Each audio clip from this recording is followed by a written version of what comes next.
what you do for us. And Lord, we just pray for the people of North Carolina, those that have been affected by the hurricane, Lord, that you would be with those families and those that have lost everything. And Lord, it pales in comparison to what we deal with every day. I pray, God, that you would just bless and lead and guide us tonight as we consider the things that are on our agenda. I just pray, God, that you take us all home safely. In Jesus' name, amen. Amen. I pledge allegiance to the flag of the United States of America and to the republic for which it stands, one nation, under God, indivisible, with liberty and justice for all.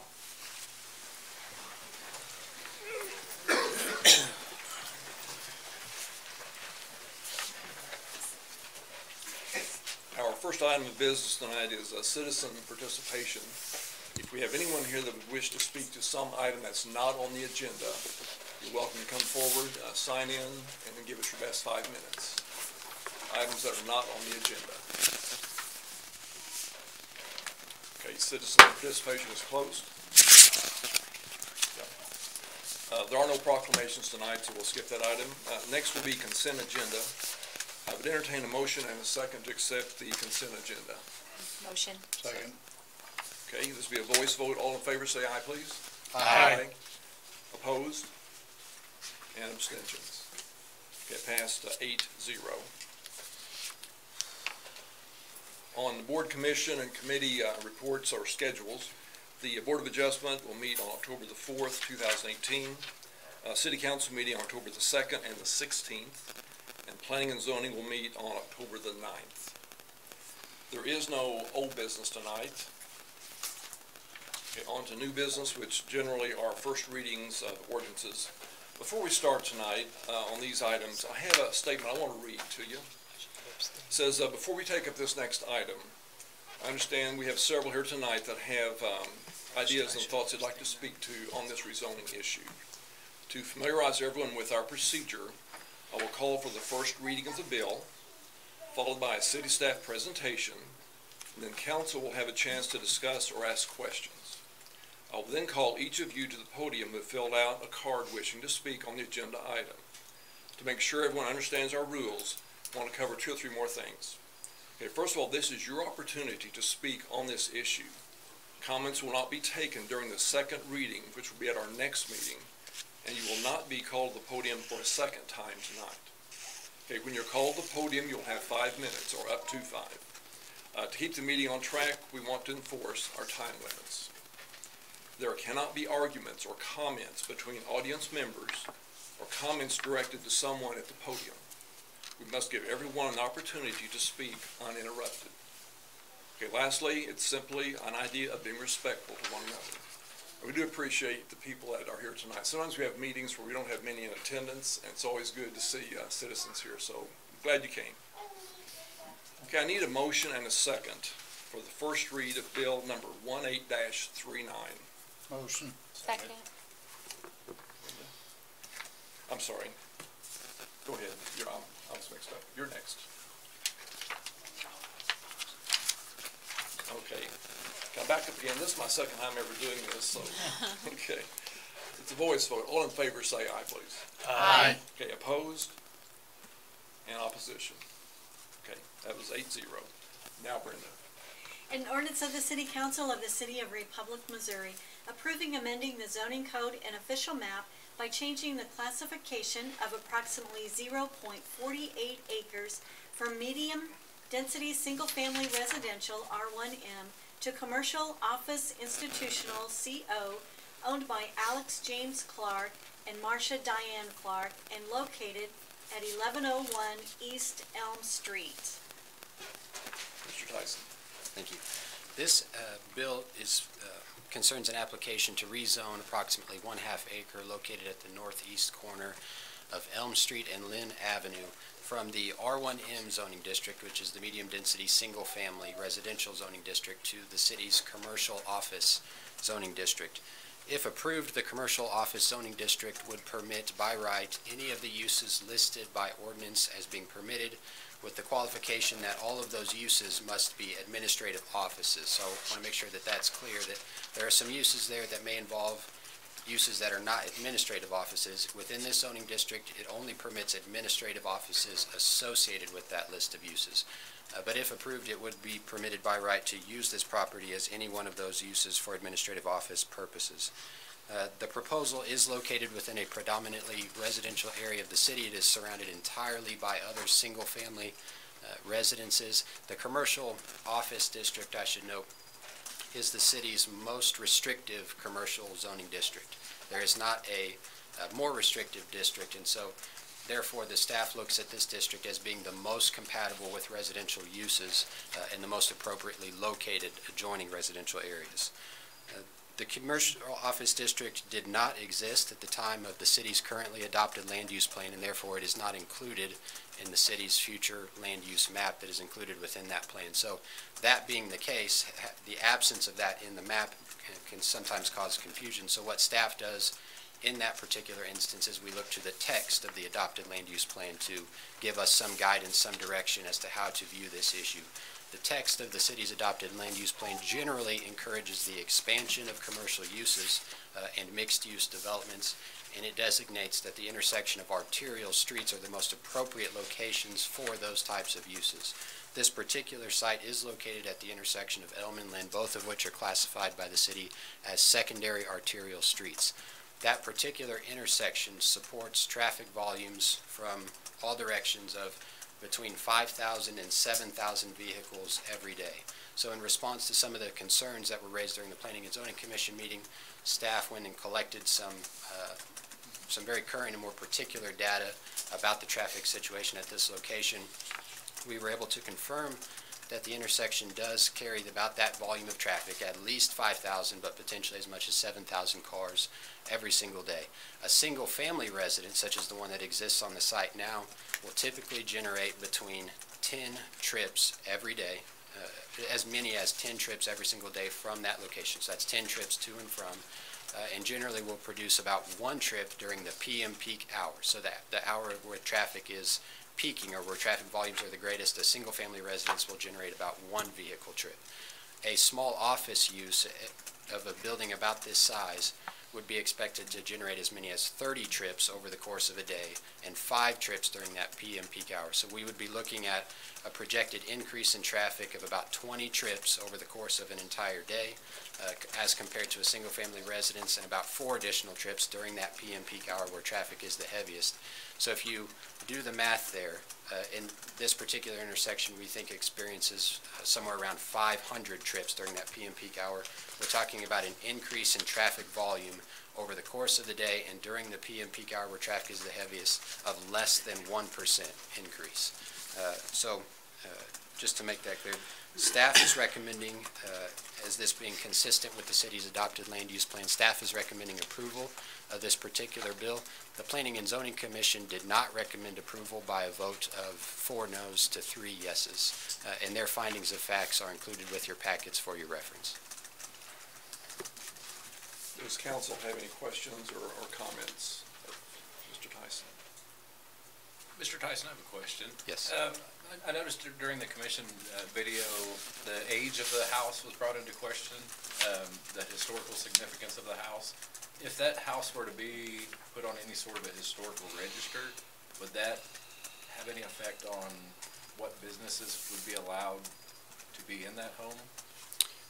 Potentially. My understanding of how those registrations and those certifications work is if it is certified or registered as a legitimate historical site or building or monument of any kind, the effect of that is to protect that site or that building from the impacts of particular government regulations, or if you get the trees certified then they can't be cut down by the utilities. So those are typically more of a protective measure.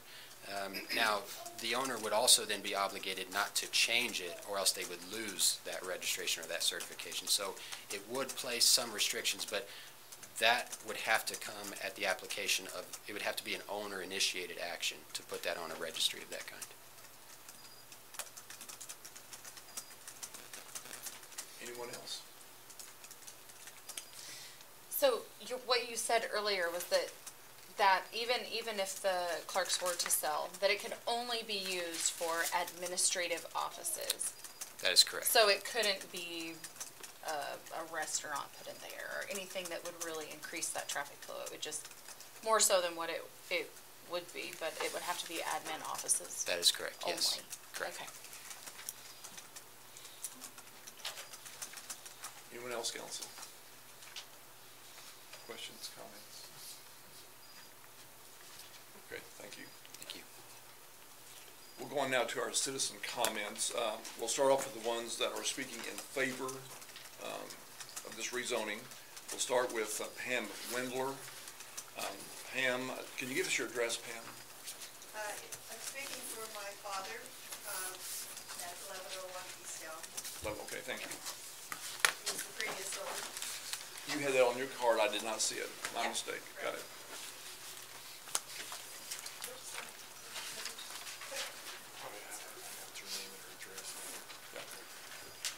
Pam, can you give us your name and address again since they're on the mic? Pam Windler, and I'm speaking for my father, Clarence Nath, who is the previous owner at 1101 East Elm. Thank you.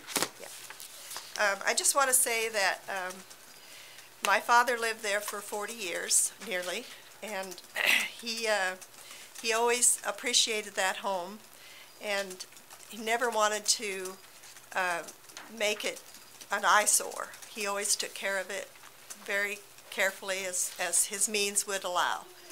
And when we lost my mother a year ago, he had to do something to get out of the home. He's now 96, and so we needed to sell the home. And Alex was very supportive the whole time, Alex Clark, the present owner, and he helped us to sell to someone who would appreciate the home and maintain it and not make it an eyesore at all. And so we had a couple of offers, but those people couldn't come up with the funding to do the things that needed to be done to the home to make it a gem and something that would benefit everyone concerned, and so that the property would be something that people were used to seeing when they traveled on that intersection, and for years was there. And so I just really wanted to say that we appreciated everything that Alex has done up to this point, and his plans for that property are very respectful, and he's full of integrity as far as what he wants to do with the property, and maintaining it and making it really a gem for the neighborhood. So that's basically what I wanted to say. Just we support his activities. So thank you very much. thank you. Okay, next we have Alex Clark, 1101 East Elm. Alex. Again, tonight, got people, when you come up to the stand, if you'll give us your name and your address, we'd appreciate it. Sure. Again, my name is Alex Clark. I'm the current owner at 1101 East Elm Street. Me and my wife, Marcia, who's also here tonight, we acquired the property back in July from the Nath family, so I'm glad to see them here to support it. And so I'm here to speak for it, of course, for the rezoning of the property, and so kind of like to highlight a few of the things, discuss some of our plans that we, of course, have in mind for the property, kind of give a little background and history to the council. So I appreciate your time and efforts and the city's efforts in the matter. Basically, like I said, a little bit of background about us is we're not, we've lived in a republic since about 2002. Me and my wife live just outside of town. So I've operated in the construction business and real estate since about '03, broker since '05. So I'm very versed and familiar with our community. I've tried to be a big part of that.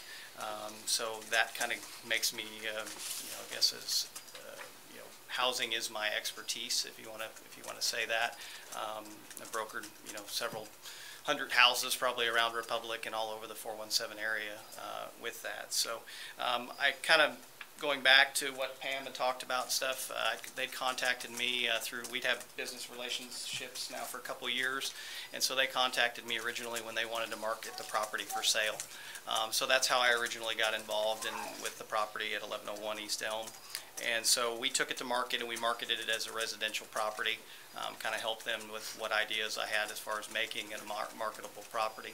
And to the fact of what she stated, we did bring 2 buyers. We had the property marketed at a value that should be consistent with that for the condition that it was in. We brought 2 buyers to that, and both buyers backed out at that point after their inspection period was completed, due to the condition of the property and things that the property needed. It wasn't to say that the property was dilapidated, it just needed some updates. It's a very old home. It still had some of the original knob and tube wiring and some of those things that needed in it. Needed a new roof, needed new electrical system, new HVAC system. So a lot of infrastructure in the house that needed to do that. So I, like many members of the community, have driven by this house and really have appreciated the historical and landmark nature of it. So my wife's family is from Republic for the last century probably. Her grandmother drove by this house and liked it when it was cornfields that surrounded the property. So I understand its historical, significance of it. It may not be a historically registered property, but I do think it's one of those community pieces that needs to be treasured and cared for.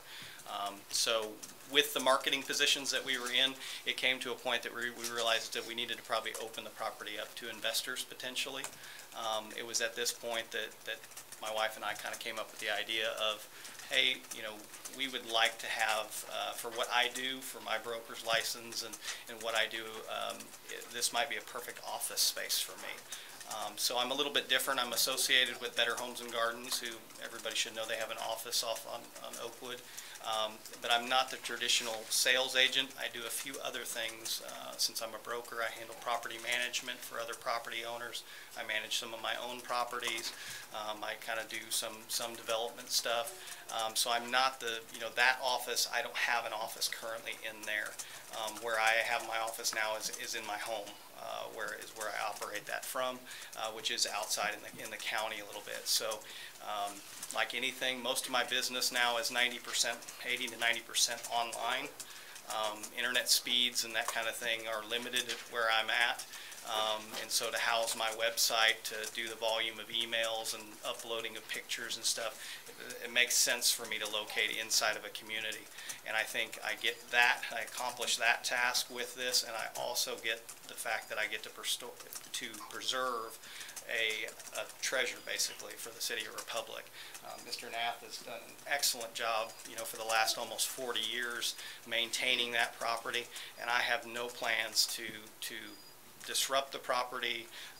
If anything, it's to bring it back up, like I said, to bring the things into it that it needs to sustain a long and healthy life. So much like historic Walnut Street in Springfield or something, where those homes are brought up and maintained, businesses operate out of them.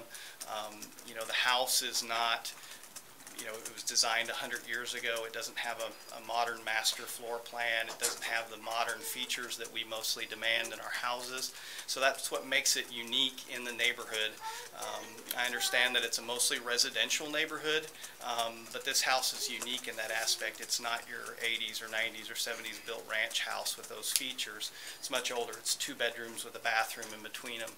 It doesn't have the closet space, those kinds of things. But it really works well with what the plan is for us. So, Mr. Clark, Yep. your time is up. Okay. If you finish up just Yep. shortly, we'd appreciate it. So like I said, in short, our plans are to not do anything drastic to the structure, to do preservation activities. I would love to maybe get it on the historic registry.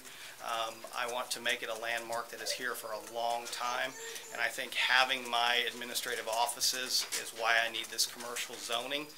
Since I'm not going to use it as a residence, I want to comply with the codes and everything, and I think this is really what best suits the property of all the available options for it. So thank you for your time.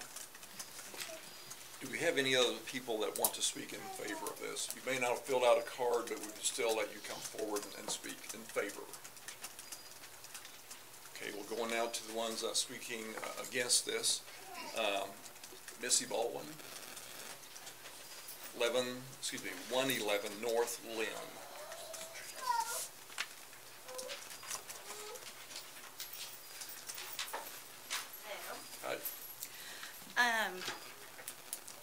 I am like Missy, across. could you give us your name again, please? Missy and Baldwin, your address. 111 North Lynn.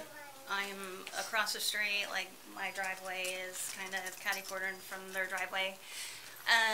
My concern is that if this is approved and it's residential property, then if he, once it is residential and if he does sell it, then it could be, one of these other things listed here, like a healthcare facility or laundry services or other professional services. And I am worried about the traffic because it is a problem. It's an issue already. And I don't know where they did the statistics that were mentioned earlier, but I have never left my house 10 times a day, even when I was working and raising my kids and they were going to dance and basketball and everywhere else. I've never left my house that many times. But traffic is a big problem. And, it was mentioned before that if he adds a parking lot and lighting and all that, I just think it's going to be an eyesore. It's not going to be a residential neighborhood anymore. And I would like to continue, leave it like it is, keep it residential, and keep things like they are. So, that's it. Thank you. Okay, next card I have Ann Crane, 112 North Dogwood. Yes, my name is Ann Crane, and I live at 112 North Dogwood Avenue. I've lived there for 33 years. It's about a block and a half from the property. My biggest concern, I do appreciate the fact that the Clarks want to maintain the integrity of the property. I think that's everybody's concern. My biggest problem with it is smack dab in the middle of a residential area. There's residential areas all around it, and it really what it does is it opens the door for other buildings to be approved for that type of commercial business. And the people, and I'm representing several people who could not come tonight, that is not what we want. And the peak, non-peak traffic, that is always going to be an issue. I realize with an office of this type, it would not increase it that much. Really, and I agree with Missy, that traffic is coming from the subdivisions that have been built out of Republic, and they're coming into Republic to pick their kids up to go grocery shopping. And I'm like her, if we leave our, house maybe once a day, twice if I'm running the grandkids. He says they don't have any plans to disrupt the property, which we appreciate, and then reference the historical Walnut Street. Well, that's exactly what we don't want. It's not a historical neighborhood, it's a historical house that's located in our neighborhood. We want the integrity of it maintained, obviously, because it is a little gem inside the city of Republic, but the neighborhoods around there are fearful of any business, even if it's just an office coming in, because that will simply open the corridor from Elm and Lynn down to Highway 60, going down Elm Street, and there on Lynn Street for other houses to come in and do that. There's perfectly viable properties on 174 on the Highway 60 corridor in and around downtown historical area that could be bought, land that could be built on or rented for the same purpose, and that would keep this business in the type of commercial district that we feel it needs to stay in and not in our neighborhood. Thank you. Okay, next, Cecilia Barr, 127 North Lynn, Republic. Yes. My name is Cecilia Barr. I live at 127 North Lynn, which is catty-corner to this property. I've lived there for 24 years. I've raised 2 children there, and I'm currently have my 2 grandchildren also on this in this home, on this property. And we grew up with Clarence fixing my son's bicycle. I mean, we know the property very well. We would like for the property to stay the same. I am against the rezoning of this property. Just like she said, it's in the middle of a residential area. It's not close to 60. I mean, I've seen the houses that they have made commercial, Mr. Biggs, for instance. But it's right there by commercial properties. But it is now sitting empty, the last I heard. So I just would like to keep our residents the same as a residence. If they have to build a parking lot, the kids that ride their skateboards, they can gather in there. The lighting, because of the fencing that they would have to put up and to keep their place secure. There's so many people that use our sidewalks, walking down to the park, walking down to the pool, and their dogs and their strollers, and I just would like to keep it a residential neighborhood, not a commercial facility. I understand what he's wanting to do. I hope that somebody would want to make that home as beautiful as it is and as beautiful as we love, but I just really hate to see it be zoned commercial. Thank you. Thank you. John King, 633 East Summit. Yes, my name is John King, and I reside at 633 East Summit in Republic, and I've been there since June of 1987 with my wife. My interest in this is the fact that my wife and I own the property at 111 North Lynn, where Missy Baldwin lives, and I know for personal reasons that it's very difficult to get out onto Lynn Street from her driveway. I'm not against free enterprise or anybody establishing a business. I think that is a residential area, and I feel that it should remain that. There are enough commercial sites as well as buildings along 60 Highway and 174 and even Main Street from 60 to 174, and I feel like any business of such could establish themselves there. That's all I have to say, and thank you very much. Thank you. Do we have any others that would like to speak against this issue? Okay, ma'am, please come forward. Give us your name and your address, please. I'm Zilla Oliver, and I live at 1108 East Harrison Street, right off of Lynn.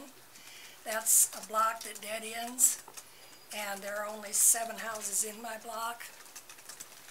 I've lived there since 1983, 33 years. I'm 78 years old. I've watched Republic grow around me, but I've not ever seen that area grow other than residential thinking. And I'm like so many of the others here, I feel we're not ready for something that is commercial of any kind yet in that particular area. The traffic has always been somewhat difficult in the intersection of Elm and Lynn. And we have school buses that come up and down those streets, every one of them in and out, onto Elm and Lynn, all through that whole area. I think that we have enough traffic that is going to continually grow over time anyway, but I don't think we're ready for commercial. I'm a full believer that we are totally residential and should stay that way at this time. Thank you very much.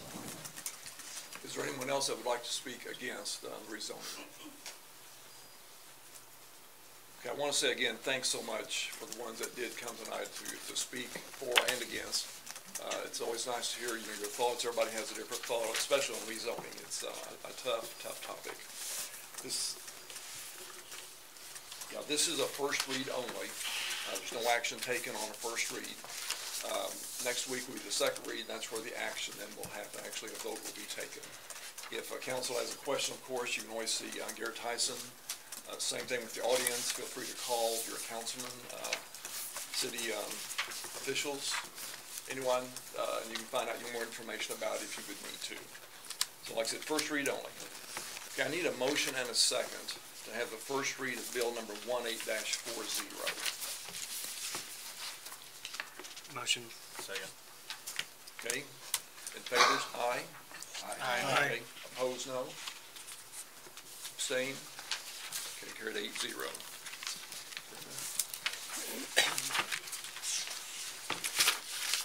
An ordinance of the City Council of the City of Republic, Missouri, amending section 705.120.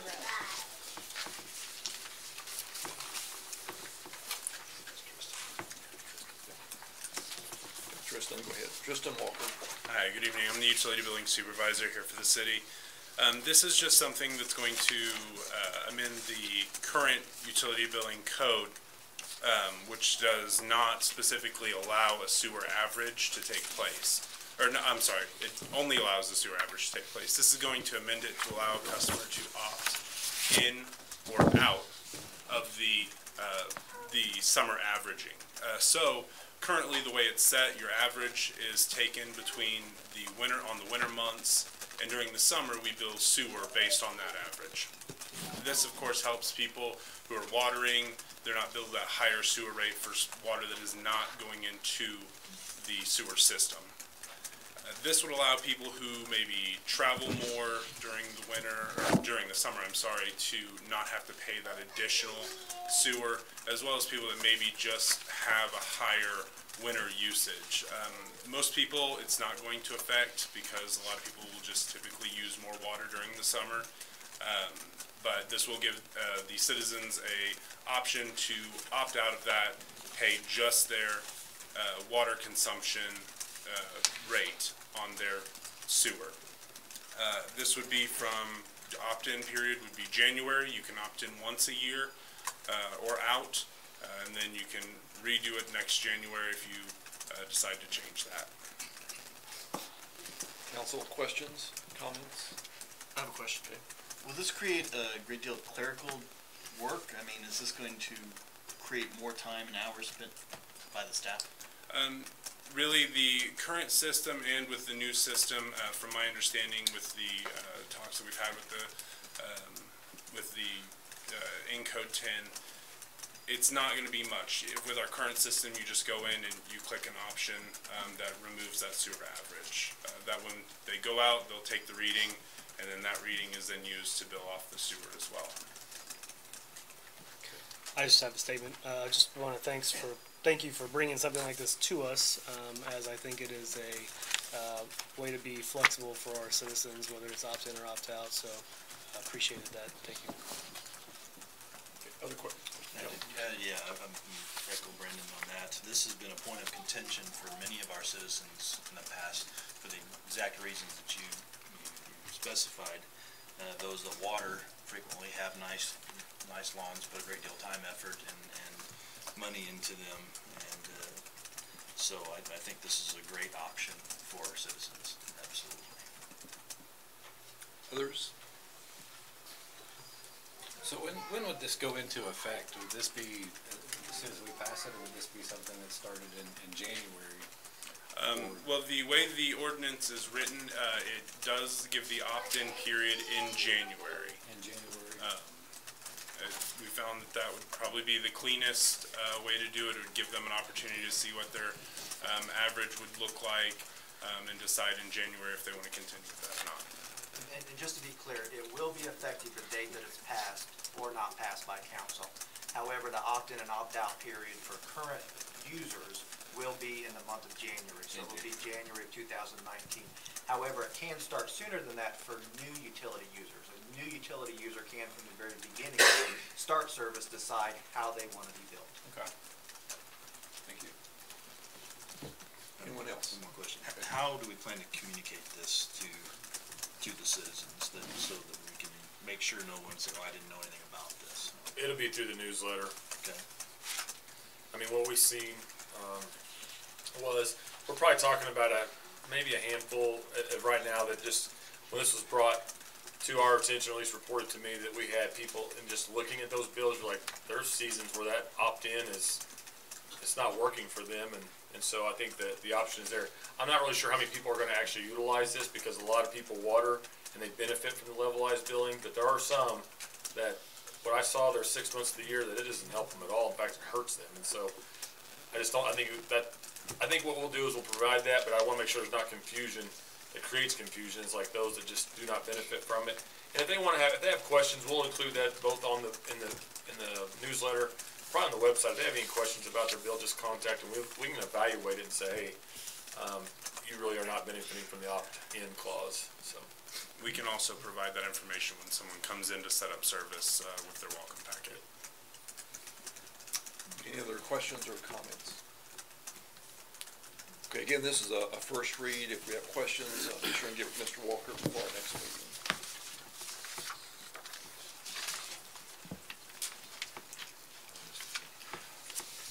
Do we have anyone in the audience that wants to speak for or against this issue?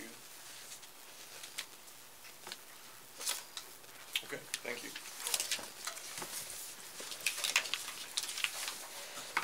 Okay, we're going now to other business, which are resolutions. We have one resolution tonight. Resolution 18-R-26, a resolution of the City Council of the City of Republic, Missouri, awarding the bid for the materials purchased for the water improvements for Valley Trails. Mr. Nelson. Good evening. We sent out a request for sealed bids for the water line materials for the Valley Trails subdivision. We received one sealed bid from a provider out of Tulsa, Fort-Align Materials. The bid was $54,139.65. Staff's estimate was $52,000, so really close to our estimate. We vetted this through the developer. They actually went and got a few of their own bids, and we were cheaper with our sealed bid than they were able to get. So we all feel good about that bid. If approved, we'll move forward with the purchase tomorrow and begin installing the water line. And this is part of the reimbursement that the city will see per lot sold, included with our time, equipment, and other materials.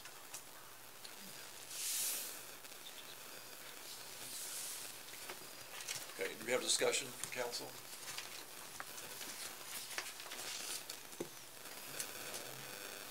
Okay, those in favor, say aye. Aye. Opposed, no?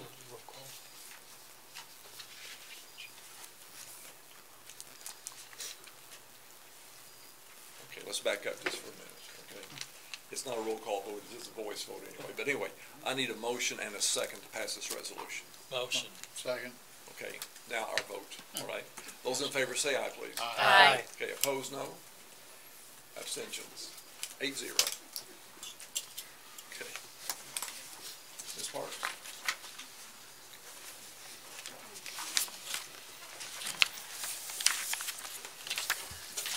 Good evening. I'm very happy to say I have a financial report for you tonight. That means that our implementation was successful. We are now live on our new software, and once again, me and my staff, thank you very much. You will see here, first, before we dive into the financials, we'll talk about our sales tax revenues. You will see that September has been a very good month for our sales tax revenues. Year to date, we are 8.14% over last year, year to date. But I say this with a word of caution because, as we remember, most of you on council, last year there was some delay with the Department of Revenue, so our sales tax receipts were a little sporadic, in that in December we had a very large influx of revenue. So without knowing how December is going to play out, because we probably won't get that large influx, I'm thinking that in reality we're probably about 6% or 5% over budget. We just really can't tell because it was so sporadic last year. But it's good news that at this point it is 8%, yes. You were 8% through this part of the year. Yes, through this part. Yeah. So, and the trend might continue, but with December last year being such a large influx, I would just like to caution us to not think that this is completely 8.14% until we see at the end of the year. I've attached the sales tax breakdown so you can see exactly where it came in. In fact, I could tell you that December last year was $310,000 on the general fund sales tax. So that's a little bit higher, and you can see for yourself how that trend was last year. On the cash report, I would like to report that we have a healthy balance in our unrestricted funds. Our general fund is at $2,083,131. We were looking at our data from last year, and around April of last year, we were around $1,500,000. So you can see that it's grown. Now, I'll just remind you that we still have to pay expenses out of this, revenues and expenditures, so it'll fluctuate. But as of right now, it's a very nice, healthy balance for this point of the year. So we have a new system for pulling the cash receipts in, but we have verified that it matches the old system, and so we'll still put it in this format so that we're consistent comparing apples to apples. So you'll still see this form going forward. The next thing we have is we skipped the August financials, so we've combined August and July. So basically this is through the end of August 30 on the budget to actual reports. Just so you know, we just barely finished August, so I didn't have a lot of time to play with the report formatting. So I just picked a report that was pre-made in Tyler that would look similar to our old report. And so, first of all, I did the summary sheet so you could see exactly where we are, just like what you're used to seeing. Going through that really quickly, you'll see that the general fund, which is made of city clerk, legal, finance, information technology, utility billings, human resources, court, police, community development, fire, and animal control. All those departments, we have at this time $5,318,536 in revenues and expenditures of $4,898,488 for an overall net of $420,048. Glancing through the others, you'll see that the water and the wastewater fund at this point are just barely break even. When people are talking about their wastewater rates, we really are not, as you can see, generating huge revenues off of those rates. It usually goes to the expenses of the wastewater department. And in the park and rec fund, I want to point out that right now it has a deficit, but this is normal looking at the trends every year, because summer is when they have the bulk of the expenses, and then their revenues come in throughout the rest of the year when their expenditures are lower. So that will become a positive by the end. Fire tax fund, we have $171,000, and capital improvement fund, we have approximately $361,509. So I would like to show you some new things on our financial statement. Something that you have not been able to see before on just the old Summit printouts that we had was the revenues are broken down by the department in the general fund. So you'll see that we have different departments. Court is now called judicial, police, the fire, animal control. So you could actually see which income came in to match it to the expenses. We're going to work hopefully by the next council meeting to have a different kind of report that will match them and make it a little bit easier to read. So, but that is for you guys to look at. If you guys have any questions over the city financials, feel free to contact me, come in and see my office, and I'm happy to answer anything you might have. One last update. I know you guys are curious to where we are as a city as a whole for the implementation. The InterGov, which is the community development piece for the permits, the business license, the GIS mapping, that is going live. Well, the consultants are on site end of September. They're planning end of October-ish to be going live. Utility billing, we've already started that process. It's a long process. And we are going to have a late billing, and we'll put this on our website, of the November bills will go out late because we'll be in the middle of our implementation, and we will be live on the new system in December. This is going to drastically change the way our utility billing functions, but I think it'll be a good improvement for the citizens. We're going to have split the city into twice a month billing and have the robust online so people could see their invoices and pay their bills online a lot easier than they currently can at this time. They could also compare consumption of their utilities to previous years as well. Last but not least, next council meeting, now that we have the Tyler system up and running, we have gone through all of our vendors and we were able to create that vendor list that we talked about. And so you will see that on your consent agenda starting next council meeting.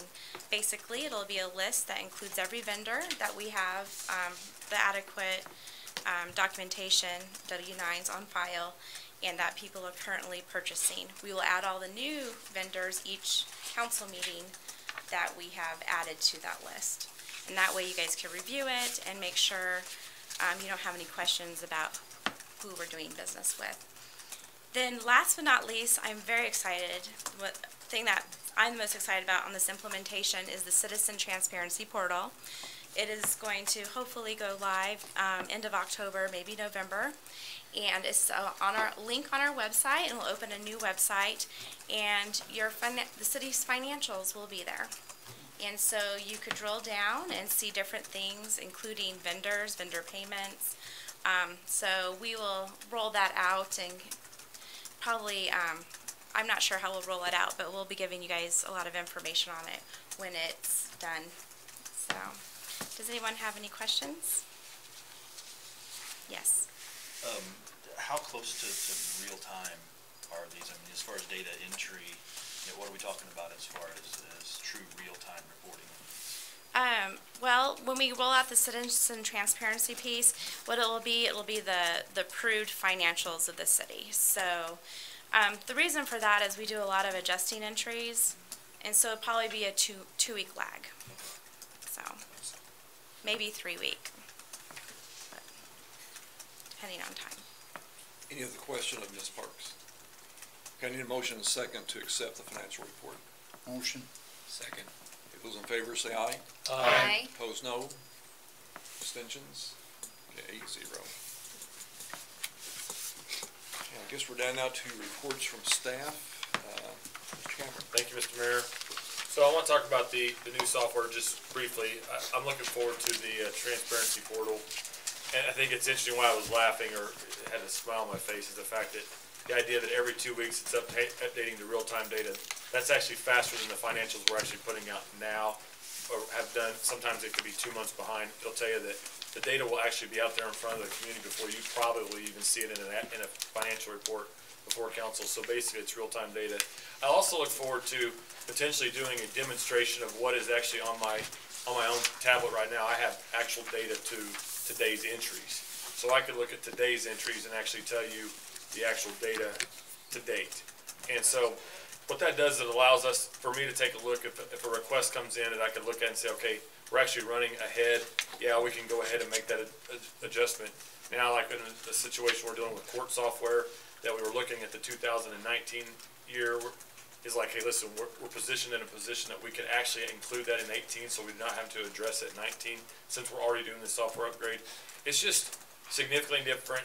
Even though I've been in government my entire career, I've also was trained somewhat under lean, and those approaches were what you would do in private business, and where you have to cut costs and reduce waste. It would drive you insane if you've been in that experience or understand it when you see paper that shifts and handled 3 or 4 times. We now, I could travel anywhere through the process or an approval process for a requisition, time off, things of those nature are actually at real-time data that I can actually click on that link, make that decision right then, and so there's no paper actually transferred. It's just a data entry, it's signed, and that is moved on to the next level of approval or authorization, which I'm the last line of authorization. But I will tell you that I wish from just those time studies and process mapping of those things of how it goes from here to there, it has significantly reduced the amount of time for which that's done. So I'm looking forward to the utility billing piece of that, because that's where some real data drives how rates are established, how operating costs are established, what's the margins between the two, are they coming together too close? Because there's been no adjustments in rates since I've been here, because you can't identify what the operating costs and how they're trending along those revenue lines. So if costs go up, the revenue's growing with the growth of the city, then you can identify that through data versus like, I think it's growing at the same time. When you're 45 to 60 days lagging, it's very difficult to gauge that. So I'm looking forward to the reports and the information that we're gonna be able to provide that you have never seen in the city before, that I'm looking forward to unveil that through the budget process. So, but I will tell you that the staff has been locked into an office every day. If you come by City Hall and you see Debbie and them with the door open, I'd be shocked. It's not because they're antisocial. It's because they have a $250,000 system that they're bringing up to speed that will significantly improve the operation. And I think you're seeing that now. So, job well done. Gateway signage. So today I got the sneak peek of the designs, the different designs that came out. Looking forward to presenting those to the council. Jared has worked very hard with staff to work with Springfield Sign Company, I believe it is, that is providing us drawings for the gateway sign that will be out at MM and 60. There's also another one at 174 and 60 that is put together that has some LED signage included in that. It does not include signage at the 60 and MM, just for the busyness of the intersection. You don't want a bunch of rec people that are reading, what's on the screen. But looking forward to putting that together, presenting that to council, putting it out to bid sometime in October, November. But that'll be a great addition to the community and a great kind of a landscaping landmark as you come into the community. Looking forward to presenting that to the bids to the council and getting that project done, hopefully by the spring of 2019. I have to report, just by our purchasing policy and the latitude that the council by ordinance has provided me, is what I want to report. I may have already mentioned before, but the total bill for the mold remediation totaled $34,710. That included City Hall, the building across the street, and then the Public Works building. That's difficult to spend but at the same time, it's something that was the right thing to do. We need to remediate that. There's still work that has to be done in some of the offices. If you go through some of the office buildings, you'll see different tiles and grids that are still out of place. We still have the surveyor people that are kind of displaced right now as staff continues to do some of that work. But the total to the outsourcing that we've used through Bixler was $34,710. Highway 60 corridor. So on October 1st or 2nd, so OTO, I've mentioned at the last council meeting that that process is expedited. It is the fastest project I've ever seen where you actually watch things begin to progress quickly. So OTO, the director of the OTO, has established a meeting, I believe October 2nd, October 1st or 2nd, with MoDOT, SimCog, Greene County, probably the city of Springfield, us, to discuss the future of the corridor and the mapping and the process by which we're going to be doing a study or an analysis of that corridor. I do believe, as I mentioned at the last meeting, it's going to require us to invest some funding into that project to help expedite and move it forward. I will tell you that 2 weeks ago, Garrett and I met with a potential investor along the corridor and provided the information that was provided in another development that was struggling to move forward because of the difficulties with limited access. We had to disclose and just transparently, provide to that individual that there are some challenges associated with it, which could subsequently affect the transaction of a land deal. But in moving forward, doing the right thing at the right time for the right reason, we have got to be transparent with those property owners along that corridor. So we are going to be sending out letters to every property owner through there saying we are working on this. But to sit there and say that you got property for sale that's fronting 60 that's readily available right now would not be an accurate statement. And that's based upon what we found through this analysis. And I believe that we need to get out in front of that and just show that we're actively working to pursue that. But I think that these actions and these steps that have already been taken that have tried to fast track that situation are actually in our favor to try to get something done sooner rather than later. And so I was part of the executive board where we did vote on this last week to send this to the board of the whole, which I also serve on. So I guess that I'm looking forward to seeing that ultimately approved. And in October, hopefully we'll have some more answers as to what we're going to be doing. But I appreciate MoDOT, OTO, and everyone's participation in helping us move that forward. I would encourage everyone to go out and take a look at the mapping that our GIS tech has put together. I know he sent out an email this last week, but I would tell you it is state-of-the-art stuff that's our staff is putting out on the website for everyone to see. So the transparency portal is awesome. The GIS portal is incredible. Just benefits to our community that they can do business as well. I'd also, trying to go fast, but I would also encourage you to take a look at this project status report that's in the back of your admin report every week. We meet every 2 weeks to go over every project that's going on in the city. And so we talked about this one particular rezone tonight, I can sit there and tell you there's probably at least, you can look for yourself of all the projects that we have coming in and work that is going on. So I appreciate the staff, the work that our staff is doing day in and day out, because they're navigating through a lot of applications and a lot of requests and making sure to do the best job that they possibly can. But it would tell you that there is significant interest and it continues to grow into our community, and that's exciting. We're already working on 2 new developments in the Garden Business Park for a couple, probably another 130,000 square foot spec buildings. One that's actually probably going to already be occupied. But there's just a lot of great things that are going on. Lastly, I went to Chattanooga, Tennessee with this community leadership visit with the city, with Springfield last week. There's probably about 85 of us that attended that event. Chattanooga at one time was listed as or named the dirtiest, the dirtiest community in the nation because of air quality, environmental quality. But what the key takeaway that I took away from that I want to extend, that I was almost reaffirmed in what we're doing in the City of Republic, is it wasn't one of those things I was like, wow, we really need to be doing that. What I was saying is, wow, we're doing that. Is because they were intentional and they were collaborative. We were working on the collaborative piece, which is what Mike has been doing and what we're hoping to do through the PIO, is to bring the community more into the decisions we're making. There are a lot of challenges that Chattanooga face. We face a lot of those and faced a lot of those. But instead of sitting back and waiting for those things to just solve themselves, we're going right after them. And so not everything is perfect. There's a lot of things that we need to do. There's a lot of difficult discussions that are ahead of us, especially on the financial side. But we will navigate through those, but we will be intentional about it. We'll collaborate about it. But that's the key takeaway, that we're moving in the right direction to get to move our community forward. We're being bold and we're being urgent about it. And I certainly enjoyed the visit, the just the networking with other people. But I will tell you that the messaging that I walked away with is people are taking notice, and they mentioned it several times on that trip, that almost congratulating us on our success as we move in the community forward. We got a lot of work to do. We do have traffic issues, and we do need to do a better job of working on that. But we are working on those things. And so I appreciate the opportunity that allows me to go on those trips and the latitude for me to participate. We were the only city other than Springfield on the trip. And so I think it speaks to the credibility and the willingness to allow outsiders into that venue, because there is a waiting list. And so I take that as a credit to our organization. So that's all I have. Mr. Mayor, you did a fine job. That was short. Well, I'm proud of our community. I'm proud of what we're doing, and I got to share it quickly. Just have a couple items. Mine will be short. I've mentioned it a couple times already, but I really appreciate the people that are out tonight. Several have already left, but it's refreshing to see people that are interested, in our neighborhood. That's fantastic. Most of you know my background is education, and that item I read to us a while ago about how we're going to conduct our meeting tonight is almost the same type thing I read, or not read, but talk to my kids about every year about the first day of school. And for me, that idea of being respectful to each other, it has always worked for me. And congratulations, it worked tonight, okay? If you go back and you look at the video, this is on video, you're not going to be embarrassed over maybe things you said or the way that we acted, as adults. So again, thanks very much for being here and also for the way you all conducted yourself. I appreciate that. Second thing, I'll be so glad when the mayor gets back. He'll be back next week. Let's start with Mr. Russell. Excuse me, Mr. Franklin. Thank you, Mr. Mayor. Okay. I appreciate all the efforts everyone's been making, especially everyone that came to talk to us at council.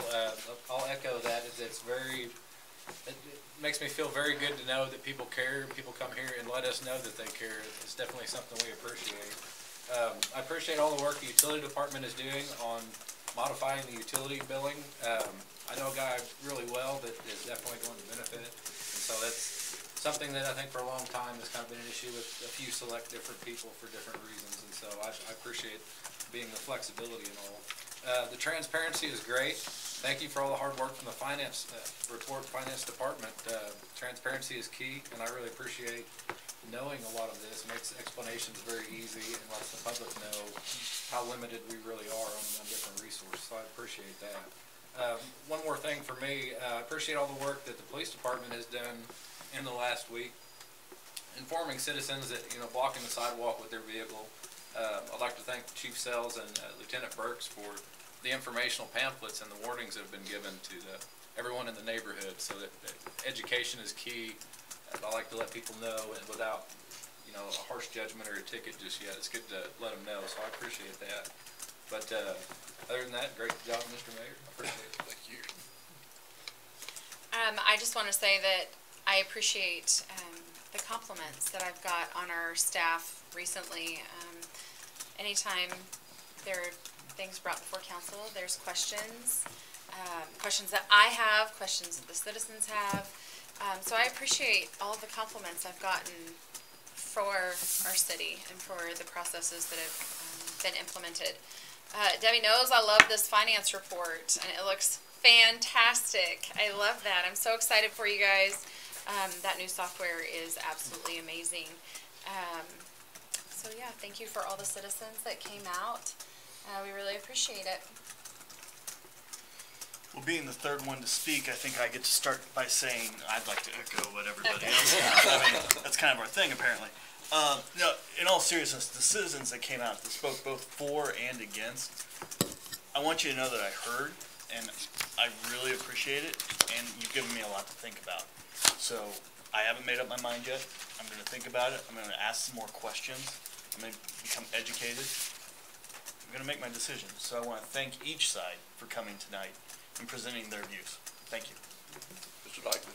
Well, we're seeing the Tyler stuff coming out and how good it looks, and I know back when we were looking at it and trying to decide which one to go with, and it's always one of those things you think, gee, now is this the right one? It sounds good, but is it, you know? And you know, the reports I've gotten from Debbie and seen and from the other staff, it's just been remarkable, and being able to have things that are current and know that, you know, the numbers coming out are good.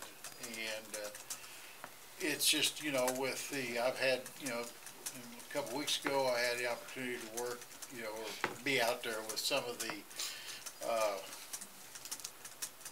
water department people when they had a line break, and the way they handled themselves, the way they took care of things, they got on it. It was just one of those things that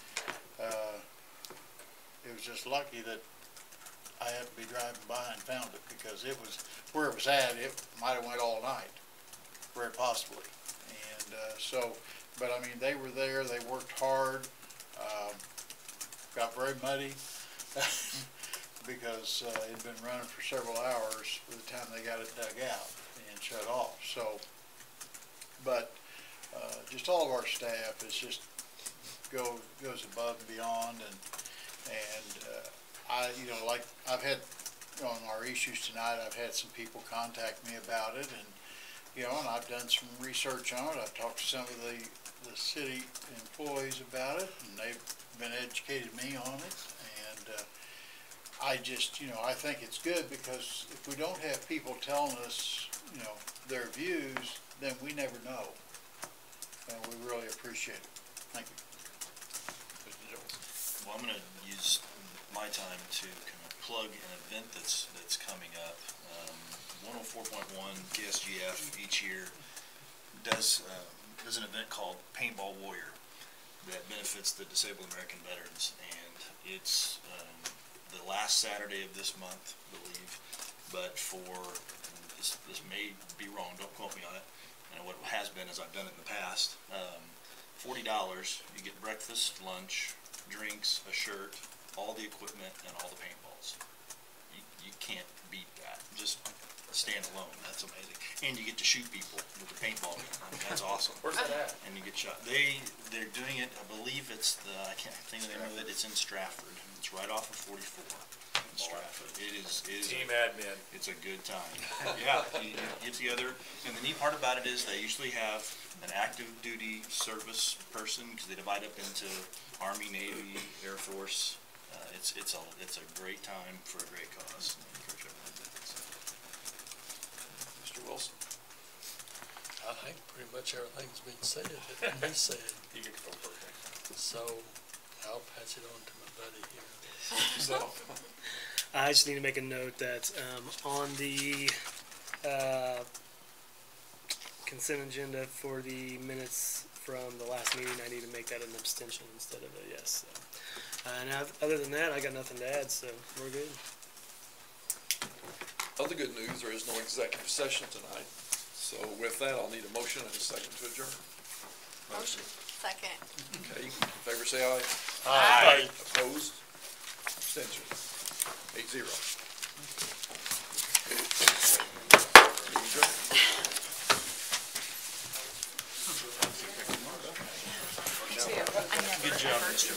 number. So I'm jumping out and it's driving me. I'm like, I've got to send this to that. I was like, no repairs. I was like, do I have? How awesome would that be? Oh my God, I know. Jacob's like, here, Mom. Like, I hate you. Back to the pickup from football? No, I missed it, so they should get a ride from one of our friends that's there. And I was like, I think